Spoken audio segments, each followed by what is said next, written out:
Hi, everyone. Thanks for joining us today. My name is Olivia Healy, and I will be accompanied by my co-host, Scott Ledford, in conducting today's session.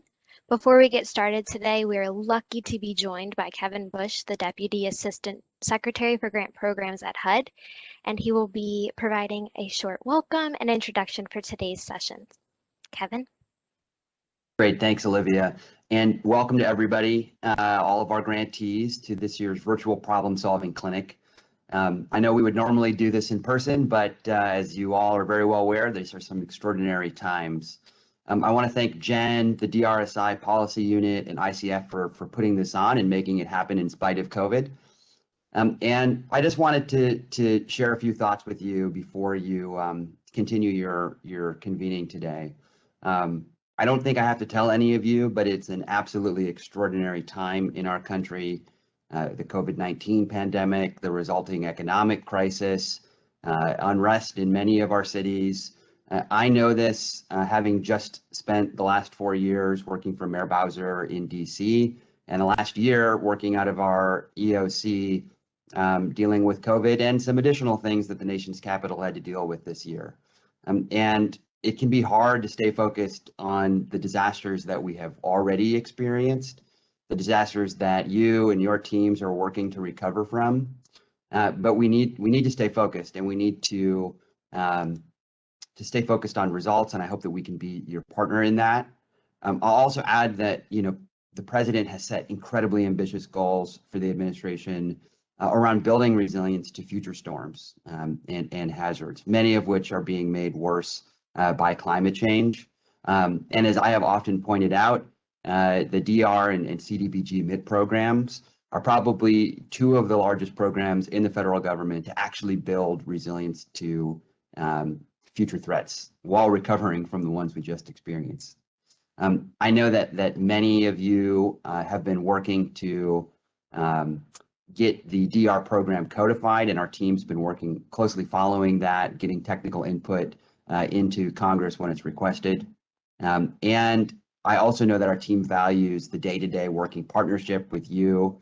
And whenever we convene, if it's virtually or in person, I know that HUD staff learn from you, the folks that are actually on the ground doing the work, and in putting the hard work and elbow grease into the long-term community recovery and better preparing our nation to withstand future disasters. So I wanted to come on and just thank you. I recognize the work you do is hard in a regular year, and it's been especially hard this year. And I'm really thankful that you're doing it, and hope that you can partner with my team even more so than you have in the past going forward.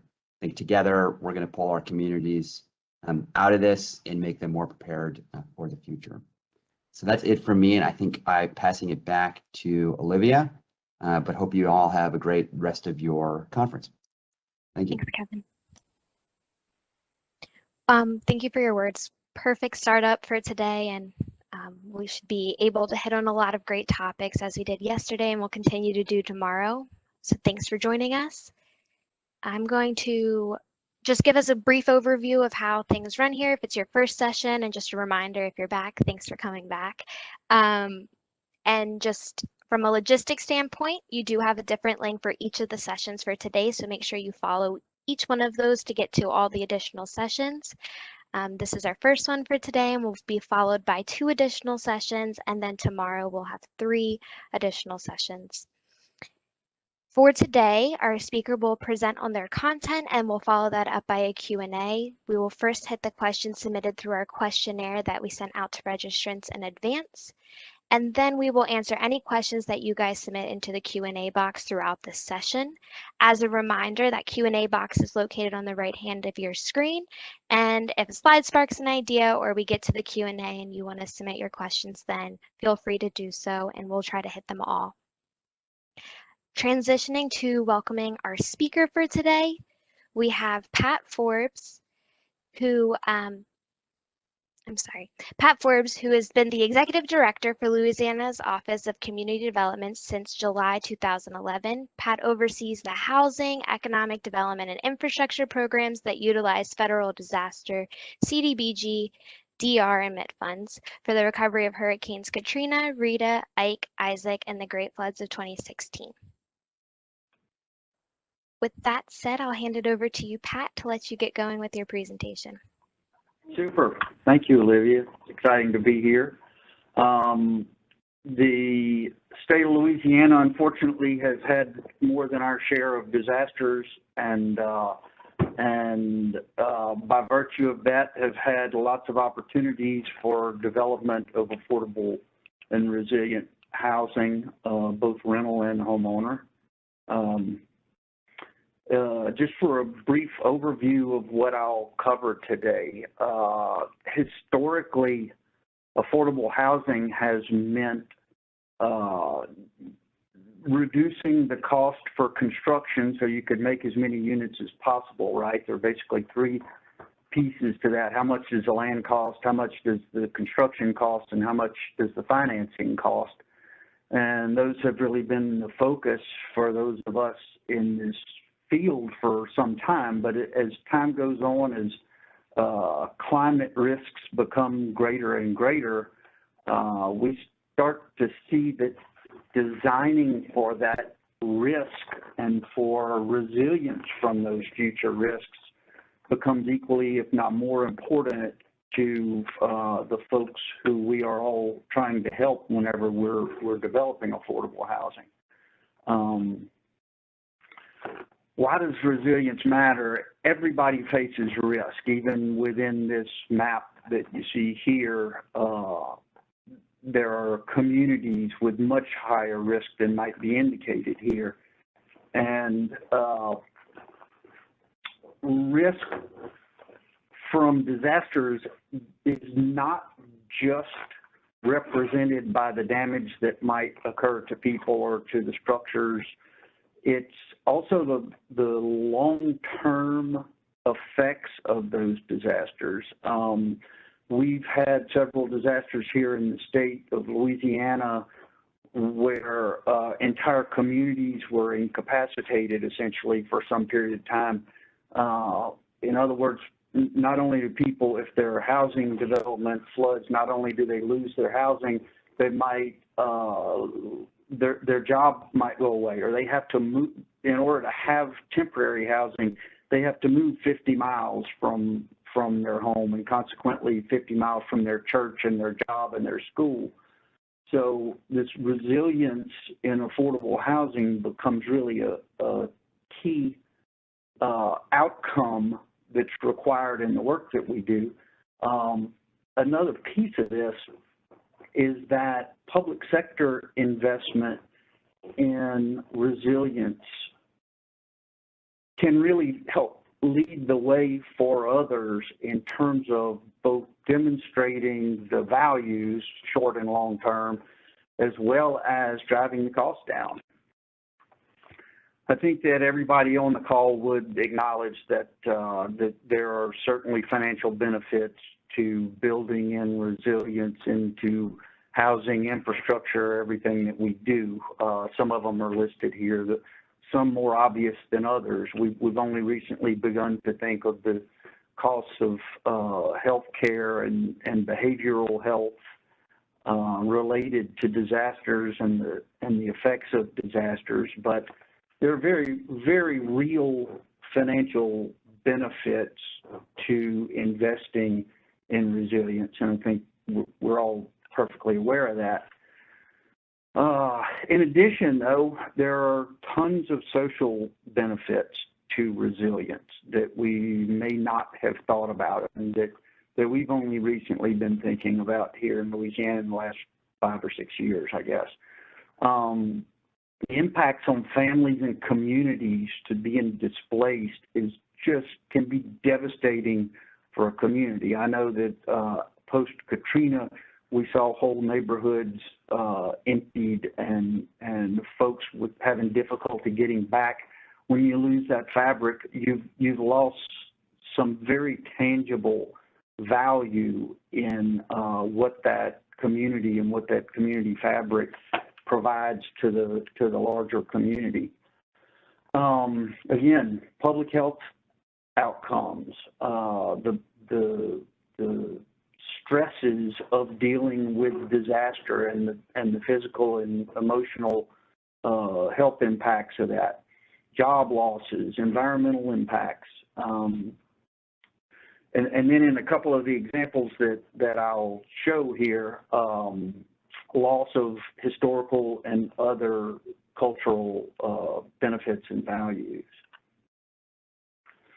So again, we go back to this upfront investment. I think everybody has seen the numbers from the FEMA's hazard mitigation grant program and other sources. Just have some examples here of how investments in resilience and protection can yield very real, tangible financial results. And it's not just from flooding, although flooding is easily the most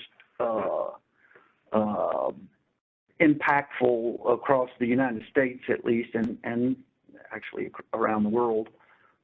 It is the most common disaster and provides the most damage every year. But all of the disasters that we all face around the country, there are innumerable ways to invest and reduce that risk, and it pays off.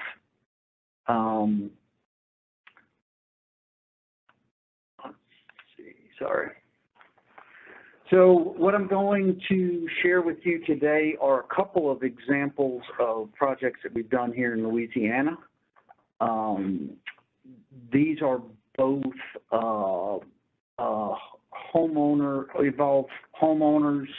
involve moving entire communities.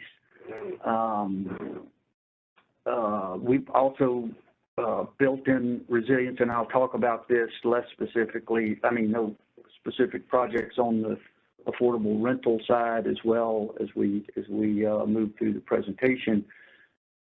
The key to this slide is that whenever you're thinking about resilience, you have to think about it at every scale. First, location, of course. What are the risks, the environmental risks associated with a particular location? Then when you move to the site in that broader location, how do you design the site in such a way that reduces risk, not only for the residents of the place you're building, but for the surrounding community as a whole? That's the only way that we can ultimately get to more resilient, broader communities is if every piece of the community is pitching in through site design.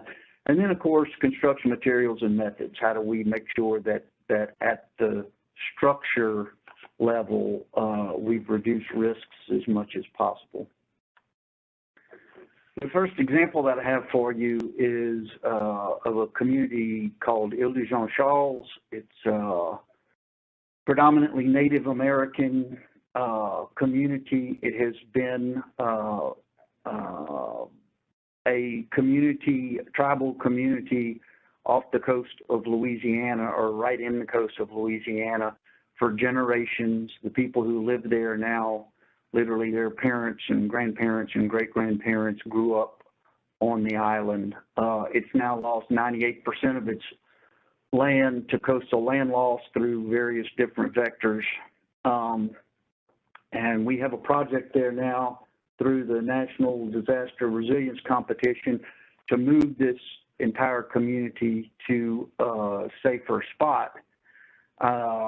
This is a perfect example, I will say. I'm going to go back a slide.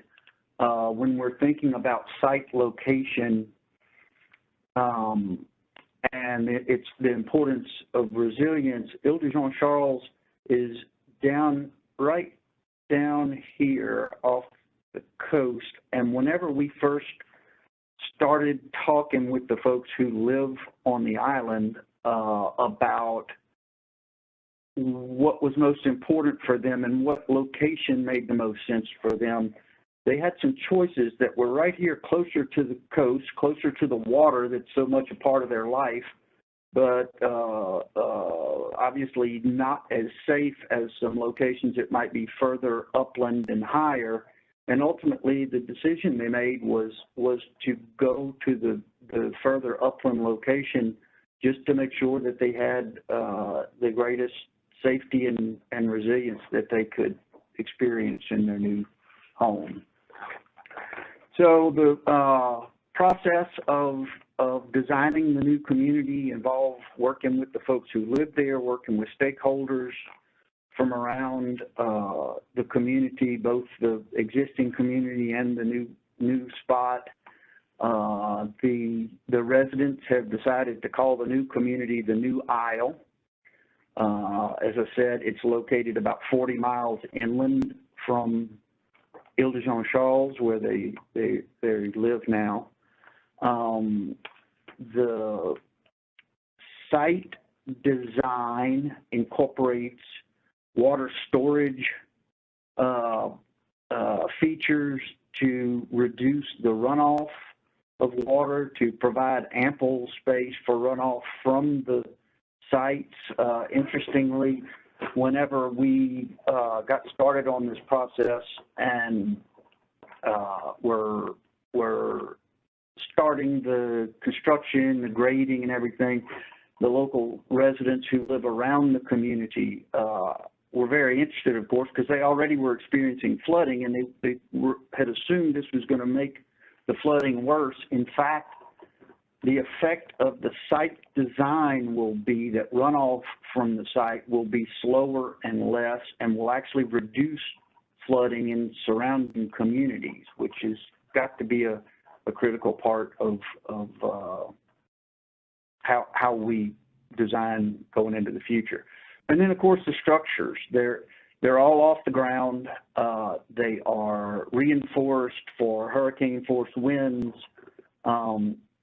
They will all be at least 3 feet above the 500-year base flood elevation flood for the area. See some interesting features here. We heard from the residents how important an outdoor space for socializing with neighbors was. The designs for the homes very much reflect that.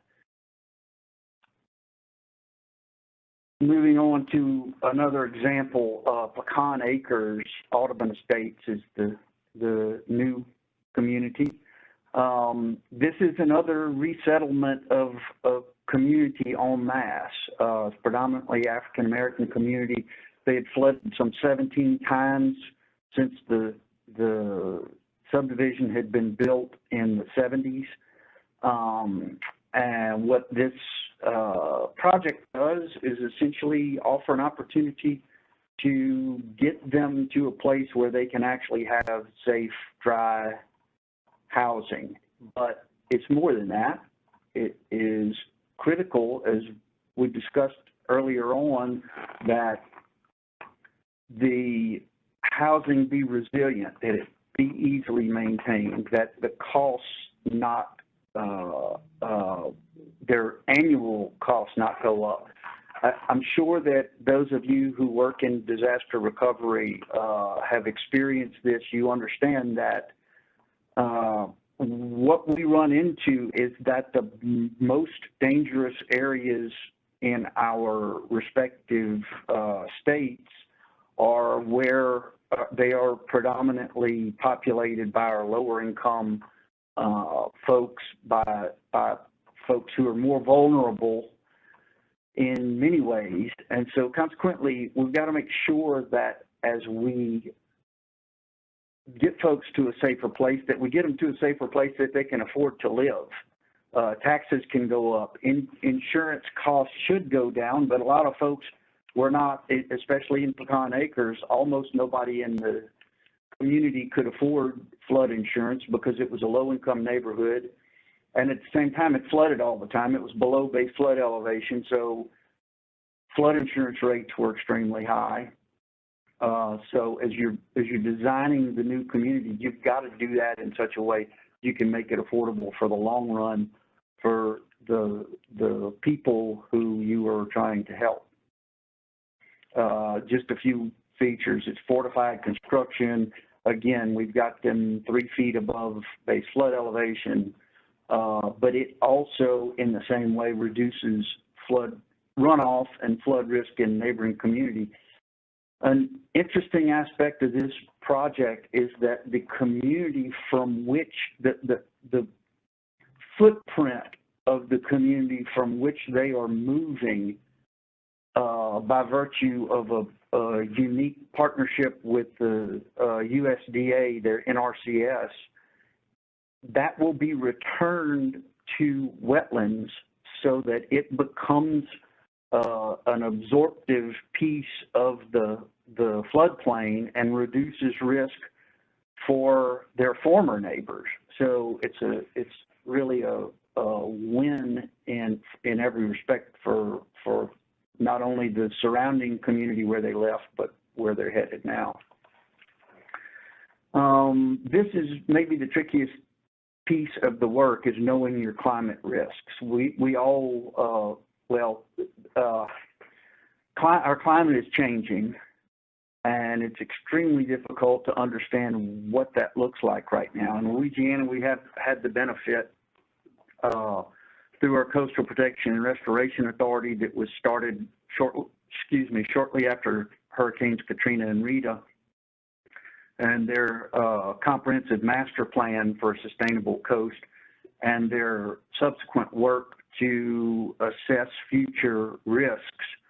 We have lots of data analysis, science, engineering going into assessing what our future risks might be. Likewise, the Louisiana Watershed Initiative, which is so far funded by the CDBG-MIT funds from the 2018 appropriation.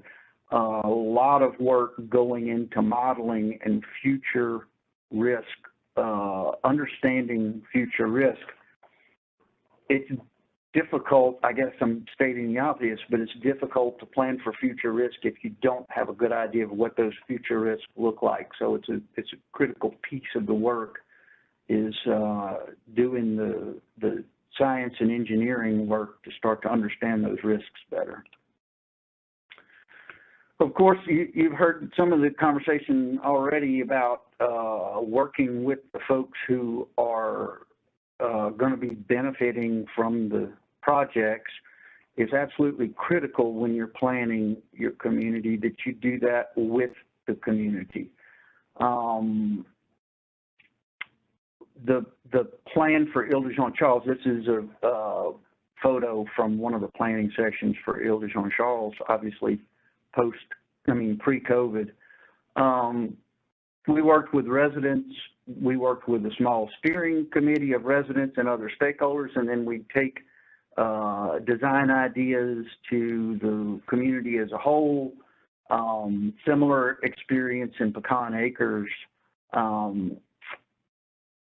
Critical to understand the priorities and desires and the culture of the folks you're working with if you're going to ultimately design a community, a new or housing that will reflect their needs and meet their needs in the future.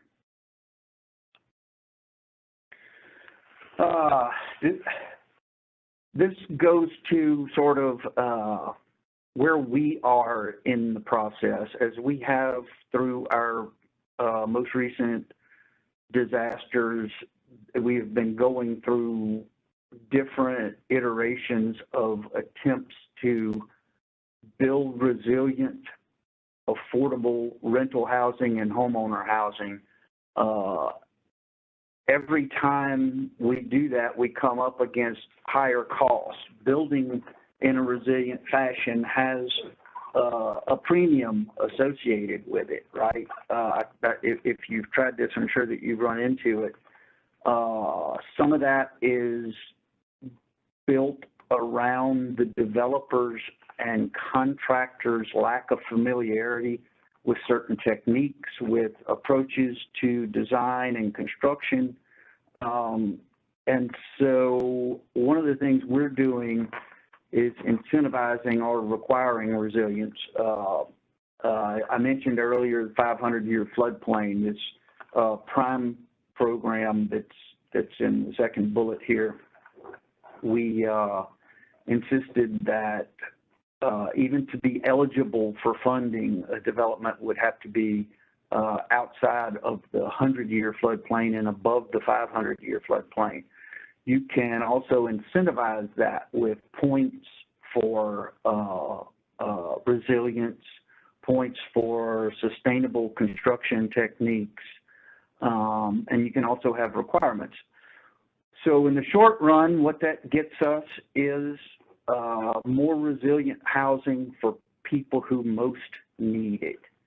In the long term, what it gets us is more resilient communities, fewer people displaced by disasters, which means fewer workers who have to travel further to get to their jobs, fewer children who have to go to a different school because their home is too far from their school now since their other home was flooded or burned or pick your disaster. The other long-term benefit that we expect to see from this, though, is a growing familiarity with the design and construction features that build in resilience among the contractors and developers, ultimately reducing that premium that we all pay right now for resilient housing construction. So ultimately, we hope to drive that to the point that we're not spending a whole lot more, but we're getting the benefits of resilient design, development, and construction. And with that, I'm going to go to the question and answer session. Thanks, Pat. You provided so many great examples that really help us picture what you've been working on, and well, truly beneficial examples. For today, we have one question that we received from John prior to today's session that we are going to tackle first. So I'll let John get on the camera here and ask it for himself. Thank you, John. Thank you, Olivia, and thank you, Patrick. I can attest from first-hand experience that Louisiana does have some really good, exciting, innovative programs they've initiated, and Pat's given a good outline of what they've done. Clearly, they had to face some unique challenges, but I think what he has shared with us can be used by many of us elsewhere in the country to be replicated. A quick background. So I am a CDBG-DR grant administrator in a medium-sized city. I'm coming out of a very bad flood. We, in effect, had a double whammy. We clearly need, as a result of the disaster, new, affordable, resilient, smart housing, both single-family and multifamily rental. And we have continued to encounter resistance within the apartment owners and apartment developers area who view, I'm putting this in quotes, affordable housing as a threat to their business. And then the other issue we've been dealing with is that we've been dealing with the real estate market for the past couple of years that's been severely depressed. And the real estate brokers in the city have been concerned that an influx of smart, new, affordable housing using CDBG-DR funds could depress the market even further. So I guess with that laid out, Pat, the question I have is, how do you try to further incentivize or communicate the importance and need of the type of housing that we're all trying to accomplish with CDBG-DR funds to overcome those concerns that probably many communities and variations are facing? Sure. There are a few different pieces to this. One is that every single community, state, broader, smaller community, you name it, is going to face different challenges. In Louisiana, we have one of the worst situations in the country relative to rent burden and the percentage of folks take home pay that they wind up spending on rent or their house note. So we probably have less pushback relative to creating affordable rental housing than what you've described. But the other thing that we do is in all of our affordable housing that we fund with CDBG-DR and MIT funds, just about all of it is public-private partnership. So we're working with those developers on a competitive basis to get the best projects, both from cost per unit construction as well as cost per unit long-term operation situations, so that we bring them into the program with us, essentially. Of course, we've got to incentivize that. We provide flexible financing that helps ensure that they can be successful and keep their properties maintained, keep the rents at affordable rates, but also it pays money back to us over time as they collect rents and make money, and then we can reinvest those funds. The other thing is investing in mixed income housing. You can go a long way towards bringing developers and the rental community into the mix by doing mixed income, where all the units are identical in their features and amenities, and they just have to rent at affordable rates to low to moderate income folks a certain percentage of the units. John, I hope I've addressed your question. No, Pat, you've done a good job. I think what a lot of us should take away from today, and you offered good examples, is that we need to, before we charge forward into doing our affordable housing projects, we need to take into account the local characteristics of the area we're serving. One of the strengths that you have, by the way, just as a quick aside, I was with Greater New Orleans Inc. until 2012, so we actually crossed paths. So I'm speaking from experience. But one of the values for everybody here as a takeaway from what you're doing is that the state of Louisiana, with all their different DR grants, has paid attention to the local characteristics, and they've adapted and adjusted their affordable housing initiatives to the local community characteristics, both cultural, social, and economic. And that's something I think we all need to take away if we're going to have successful projects. But yes, you have answered my questions. Thank you. Thanks, John. And I guess that's the point of doing the public-private partnership with the developers. When we get a project proposed in Lake Charles, it's generally a Lake Charles developer, and they know that market and that culture better than we do. And so we can rely on them to build that in, if you will. It's a great point. Thank you.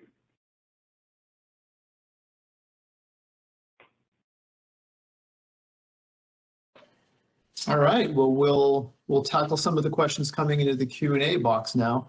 John, thanks very much for submitting your question in advance and getting on the panel to talk about it.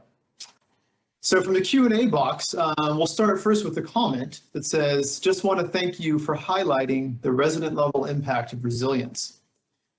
The follow-up questions are, how long did the initial conversations go with the example communities? How did you talk about challenges and opportunities? What were your biggest obstacles to resettlement? That's a fabulous question. To a couple of different answers. One, in Ile-de-Jean-Charles, the folks had been considering moving for some time. Their land has been going away for some time. Their flood risk has been going up dramatically for years. And so they had already been considering some move. They didn't know what that was going to look like. Then it was precipitated by the fact that there is a levy proposed and authorized down there now. and Ile-de-Jean-Charles is outside of that levee. In other words, unprotected by that levee. And so the handwriting was on the wall that they were going to have to go. Nonetheless, this is primarily a Native American community, understandably low level of trust for government. And so it has been a long conversation that just requires continuing to engage in processes, working. You got to find things to work together on, and that can be the design of the houses or the design of the community. It's got to be all those things. In fact, where is the community going to be? What's the name of the community going to be? And what are your priorities for the community? What is it that you need there, one, to make it as much like your home as it can be, but also what are the things that you would like to add to it that maybe your home didn't? In the case of Ile-de-Jean-Charles, it's much closer to economic opportunities, job opportunities, closer to schools, a lot of things that are big benefits for the folks there. In Pecan Acres, it was similar but shorter conversation. If you can imagine, these folks were at their wits' end, having flooded 17 times in some 35 years, and unable to afford flood insurance. They were ready to go. There's still a level of distrust, and I can't say strongly enough how important it is to engage with local leaders to help you make those connections to folks so that you can be heard, have people understand the benefits and the risks of everything that you're proposing. But it's really critical to engage with local folks outside the community who could be trusted communicators for you. That's a great point. The next question that we have surrounds what are some methods you know of that grantees can use to encourage local communities to codify resilience into their zoning and building codes? I wish I had a better answer to that. We have not, well, let me go back to Katrina Rita, post-Katrina Rita. One thing we did after the 2005 hurricanes was FEMA came in shortly thereafter and produced advisory base flood elevation maps. They were not codified yet, but they represented the best science that was available. In the interest of making the communities that had been impacted by Katrina and Rita more resilient, we insisted, we had funds post-Katrina and Rita that we could give to local governments for rebuilding, not just rebuilding, but rebuilding better, safer, stronger, smarter, smarter schools, fire stations, et cetera. But we didn't make those funds available to folks who did not adopt the new advisory base flood elevations. We also required adoption of stronger building codes. Before 2005, Louisiana had not adopted the international building codes. We were initially requiring that. Ultimately, the state adopted it and required local governments to do that. But we had 21 different parish governments that were eligible to get this infrastructure funding that we had available. 20 of the 21, some begrudgingly, accepted the funding and adopted the advisory base flood elevations. The result of that was that the communities that were built in the wake of Katrina and Rita were higher, safer, better prepared for the next disasters, and in almost all cases, the next disaster has come, and they've already seen the benefit of that. In one parish that did not adopt the advisory base flood elevations, they had a subsequent disaster, and lots of new construction was flooded. So we've seen both sides of that coin just since Katrina and Rita in Louisiana. I'm going to take another second. We're looking now at the Louisiana Watershed Initiative, which is more of a statewide riverine flooding prevention risk reduction process. And we are, in fact, looking at potential statewide legislation for elevations above BFE.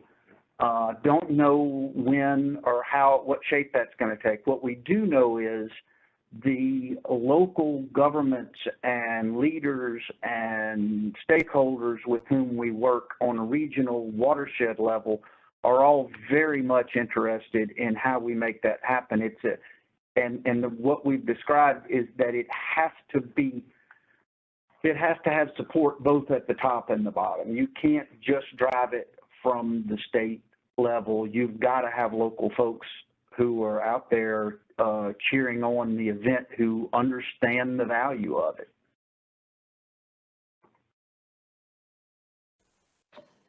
Great. And actually, I have a follow-up question that's come in through the Q&A box that really goes back to the initial question about engagement, but follows up on the points you were just making. You mentioned local leaders to be trusted communicators. Can you give some examples of who a local leader could be? For example, do you need mayors, parish executives, advocates, neighborhood associations, or all of the above? Yeah, you just answered it, Scott. That was perfect. It is all of the above. In the Pecan Acres example, we had a parish council member.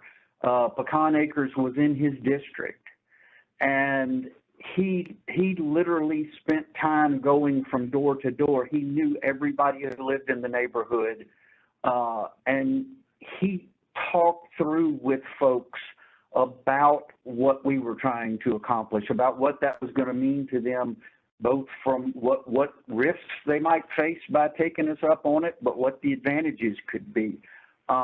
He got other council members who were invested. The parish, at that time, it was the police jury president was very invested. But at the same time, there are folks who live in the communities who are leaders within those communities, and they are critical to getting the message across. In Ile-de-Jean-Charles, we had some challenges. We had some folks who, there still are folks there who don't want to move and would prefer things to stay the same. And it's understandable. If you've ever been to the island, it is a absolutely gorgeous place. And you can imagine trying to make a decision about moving from where you and your parents and grandparents all grew up. It's a tough, tough decision. But ultimately, you need folks within the community too, who understand and are able to communicate. We've also, in the case of Ile-de-Jean-Charles, have had enough time to develop personal relationships so that we can be trusted communicators of what's coming. And part of that process is really just doing. You keep moving through the process. You do the next step. People see that it's starting to come to fruition. And that's a big, big driver of trust, too.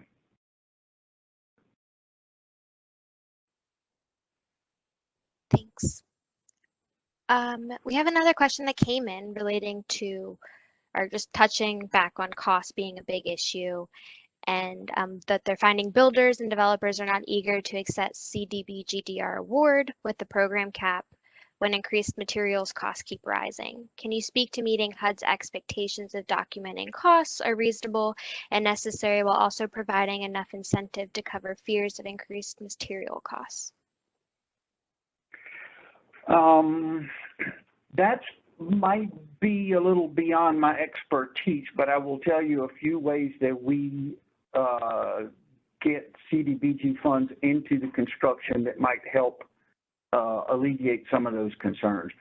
Yes, there are strong concerns about caps there are strong concerns about not having caps, as you can well imagine. There are folks out there who say, oh my God, you're spending $300,000 per unit to create affordable housing, and we could just go build a house for $150,000 or what have you. One of the things we do is finance layering. Whenever we have LIHTC tax credits, low-income housing tax credits, we'll put CDBG funds together with those as a loan. It's a very flexible loan. We call it piggyback because we're piggybacking the CDBG funds on top of the LIHTCs, but we also we require capital from the developers. But in the end, we can do that in such a way that we can cover those increased costs. And because the piggyback loans are in fact loans and they get paid back over time, we can look to the overall long-term cost of the unit as being much lower, and we get to keep returning those funds into additional affordable housing projects. So it lets us offset the long-term cost per unit because we get the funds back and are able to reinvest them. We also insist on, in most cases, very long affordability periods, 35 years affordability, to make sure that we don't, one, unduly enrich developers, but two, spread out the time between when folks could be displaced because a development switches from affordable to market rate.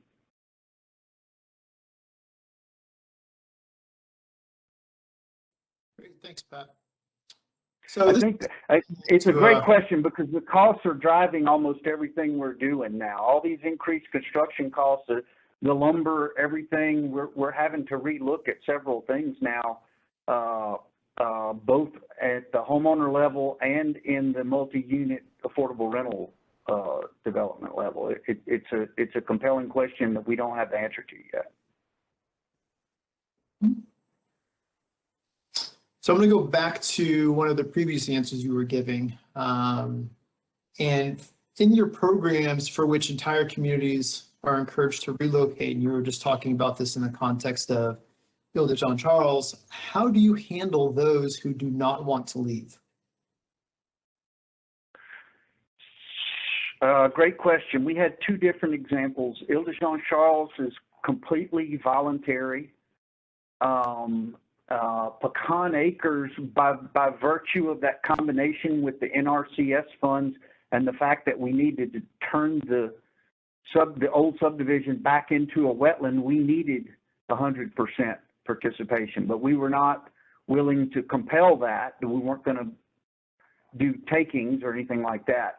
So the way that we are dealing with it in Ile de Jean Charles is we just continue to make sure people understand the benefits of the move, as well as the Ile de Jean Charles is unique in that we are able to allow them to maintain ownership and access to their homes on the island. Because of the cultural significance of the island, they're going to be able to keep their places there. So it can be like they can still go there, fish, spend the weekend, do some of the things that they used to do. In the case of tribal customs, that they can have tribal ceremonies there. There's a cemetery on the island that we are not going to move. So that's critically important to folks to still have access to that, right? So one of the things is helping, to the extent possible, ensure that they've got continued access to their old home whenever you're dealing with a community that's as deep-rooted as Ile de Jean Charles is where they are, when they've got that strong a ties to that place. it's critical to figure out ways to leave them access to that place. Yeah, the Pecan Acres example is a lot different. They all ultimately decided to go with some folks who were somewhat resistant, but that'll be a wetlands now. On Ile-de-Jean-Charles, there are a few folks who are eligible to move to the new isle who are not going to take us up on it. They have decided, and understandably, that they want to spend their last days on the island where they and their parents grew up. So that's what they're going to do. Importantly, though, the island has also gotten, there are folks with fishing camps there and stuff like that. We're not buying them out, right? They don't get this benefit. And so they'll be able to continue to go there as long as the island is there and doesn't go underwater. But the way that we're dealing with it is on a voluntary basis and education and trust building.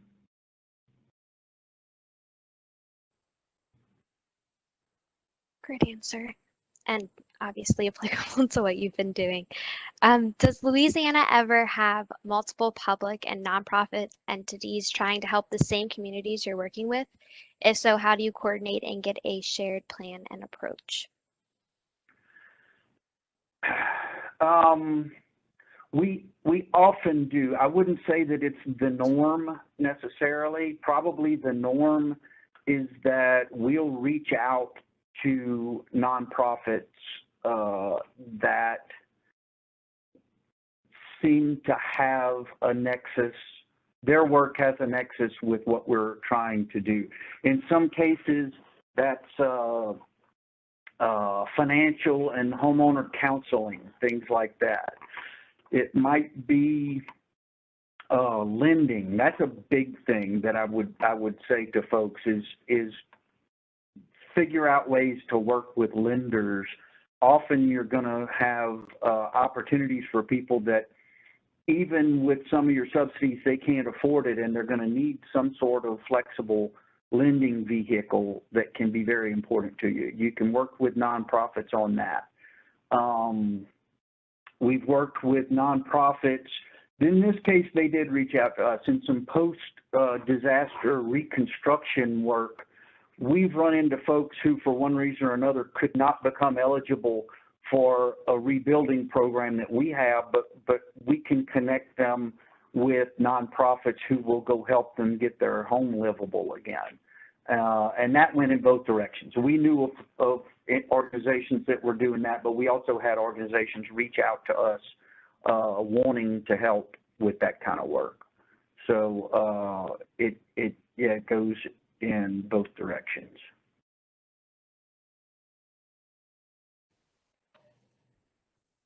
All right, thanks. I'm going to do a couple questions off of the Q&A box that are kind of follow-ups. What was the competition that you mentioned at the beginning of your talk about the Ile-de-Jean-Charles community relocation? What was the what? I'm sorry? The competition.